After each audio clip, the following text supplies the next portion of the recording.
Hello there.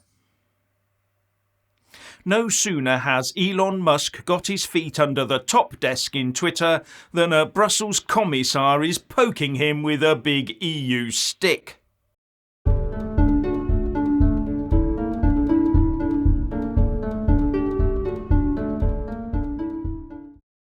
Now, if you haven't already done so, please do subscribe and then like and comment below.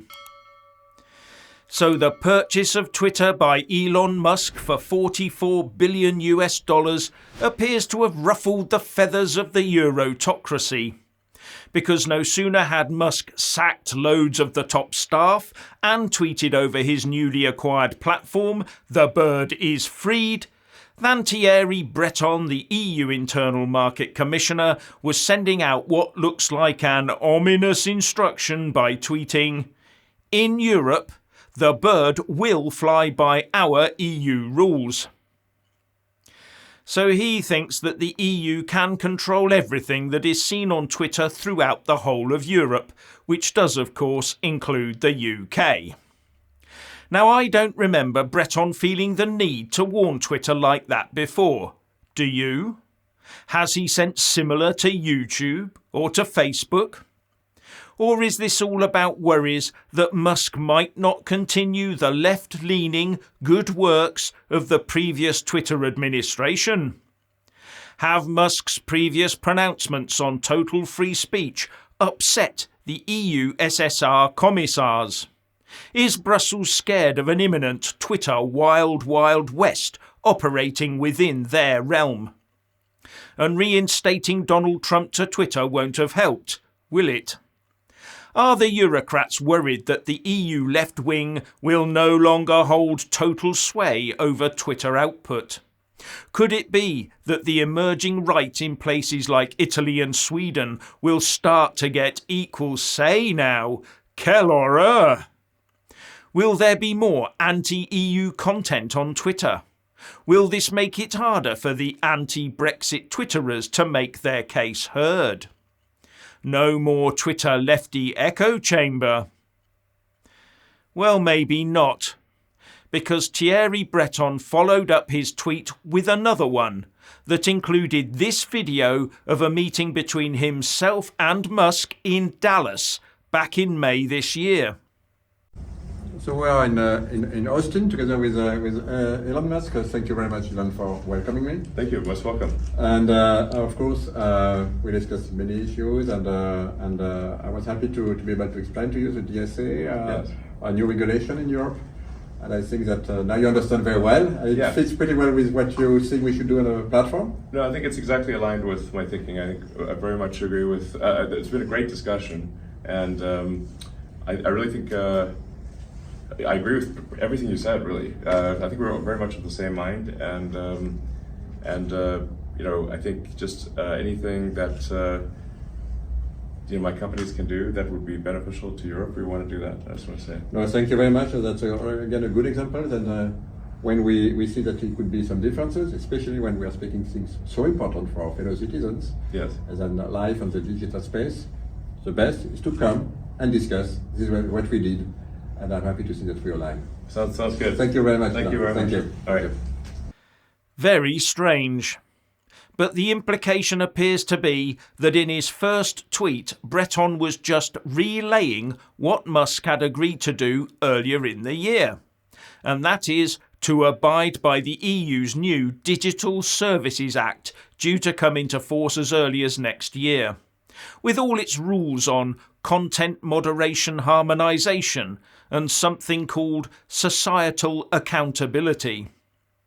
But with Musk's apparent keenness to agree to all of this, why then did Breton feel he had to reinforce this message today?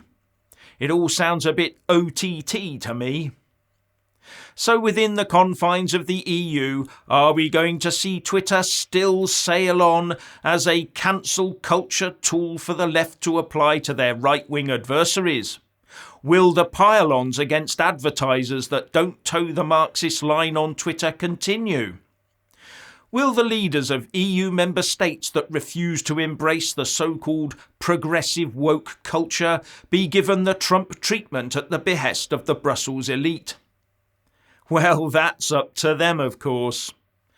Whereas we in the UK need to make sure that Twitter is a level playing field, a place where one political side is unable to cancel those on the other side. And this could actually be good for all social media, because Twitter would then attract a much wider audience and throw down the gauntlet to other social media providers, such as Facebook and YouTube, to follow suit. It'll be interesting to see what Facebook makes of this, considering its share price has dropped 25% due to advertisers dropping out. Go woke, go broke, as they say. And that could be an interesting development. Except within the EU, of course, where it looks like Mr. Musk should have kept some of the old staff on to run the EU section of Twitter with that Marxist rod of iron. I can see VPN services becoming much more popular in the EU in future. And people wonder why the EU can't get an equivalent to Silicon Valley off the ground. And now we find that Just Stop Oil have decided that wristwatches are a danger to the world.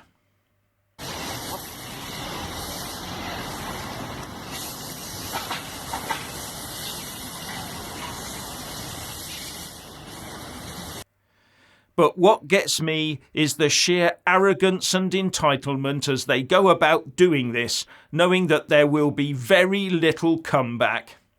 I have to be honest with you, I sometimes think the authorities and Just Stop Oil are hoping that the irate public cracks and has a go at them, so that the police can then assist them more while they continue to shut society down.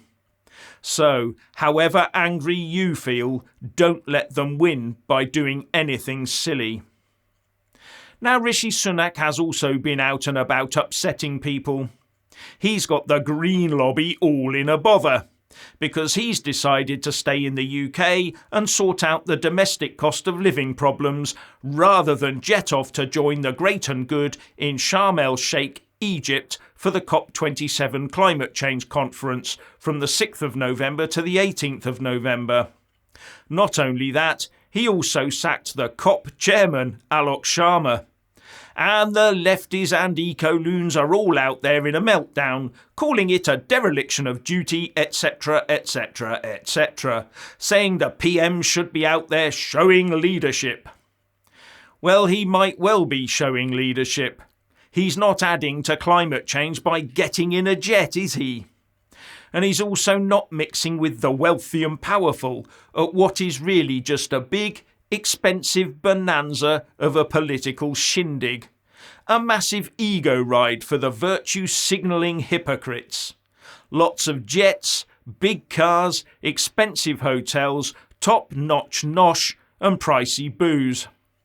Remember the last one, where the attendees laughed and quaffed while their masked serfs stood ready to cater for their every whim? And who pays for it all? Anyway, maybe Rishi Sunak understands that being out of the country for any time at all during this very delicate period in UK politics would only give his political enemies free rein to do their usual plotting. So Michael Gove might be the most disappointed person in the UK over this. And given that the big financial statement is now due out on the 17th of November, many voters might think it a better use of his time to be addressing their problems rather than being bombarded with demands for the UK to single-handedly offset the ever-burgeoning Chinese carbon footprint. And it's not just China. As I've pointed out before, Germany is felling great swathes of forests in order to get the trees to the pulverizers to make wood pellets and burn them in the electricity generating plants, as well as pulling down serviceable wind turbines so the land under them can be mined for that dirty coal variant, lignite. And now, what would a video from me be without good news stories from the bowels of the European Union?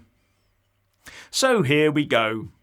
The European Central Bank, which should really be called the Eurozone Central Bank, has stated its intention to keep printing money even as inflation surges within the bloc, because the ECB is still being forced to buy Club Med bonds like a drunken sailor to keep the whole Euro ship afloat. And this has taken the euro straight back down under parity with the US dollar, even though the ECB also raised its interest rate by 0.75%, doubling the deposit rate up to 1.5%, and that's had very little effect. I wonder how the Ramonas will use that to try and convince the UK to drop sterling and join the euro in order to rejoin the EU.